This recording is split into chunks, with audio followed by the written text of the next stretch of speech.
everyone, I'm Jeep Mama and I'm out here in my garage, and today I'm going to share with you how easy and simple it is to upgrade your factory diff covers. Here's my step-by-step guide on how I swapped out my stock diff covers for a new tougher diff cover. First, you're going to need to gather the tools you need. Step 2. Remove the lowest drain plug. I used a 3-inch ratchet extension for this. I was not ready for the horrible smell once the oil came oozing out. Okay, I just made a big mess. And it stinks. Really stinks. Nor was I quick enough to get the drain pan underneath the draining diff. I got a little dirty. So next time I will not use such a deep pan. Then I will be able to keep the drain pan in position while I remove the plug. Step 3, drain the oil and let it drain for several minutes. Step 4, remove all the bolts from the diff cover. I was a little worried about this part because I usually have a difficult time loosening bolts, but with my mechanic's gloves and a lot of determination, it took longer than most, but I persevered. Okay, I'm back. Since my husband is at the football game, I was left to my own muscle this time, and I loosened them all. So now it's just time to take them all off. Step 5. Once all the bolts were removed, I had to pry it off with a flathead screwdriver, and I used a rubber mallet.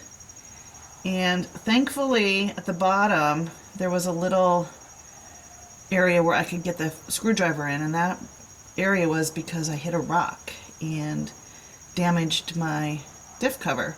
So that was kind of a blessing in disguise, otherwise I don't know if I would have gotten it off. It was on there pretty solid. Step 6. Completely, 100% completely, remove the old gasket on the housing. Now this is critical for a good seal when you put on the new diff cover. This was the most time-consuming of all the steps, and I wanted to make sure I removed every bit of that old gasket goop. Step 7.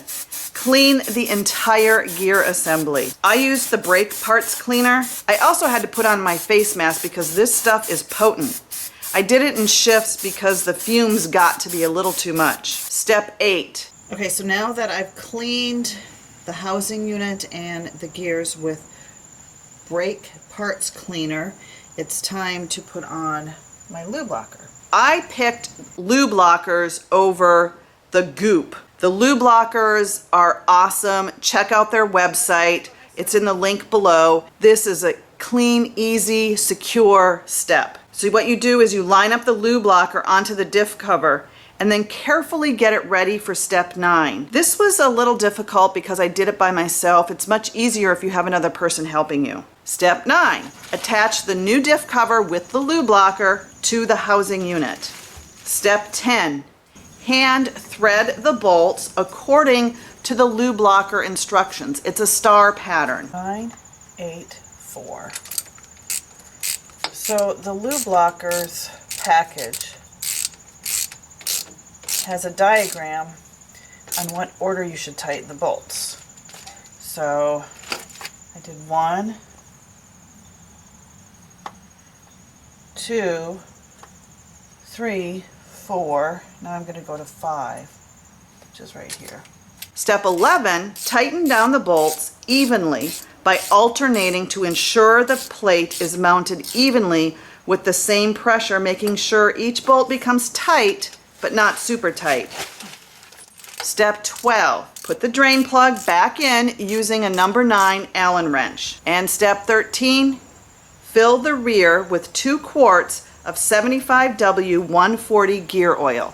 Or check your owner's manual for the proper gear oil for your Jeep. So how do you know how much gear oil to put in? So you can use a zip tie and you bend it. And you're gonna wanna put it to the level of right here. You don't want to overfill it. So you can put this in and you can see where it is.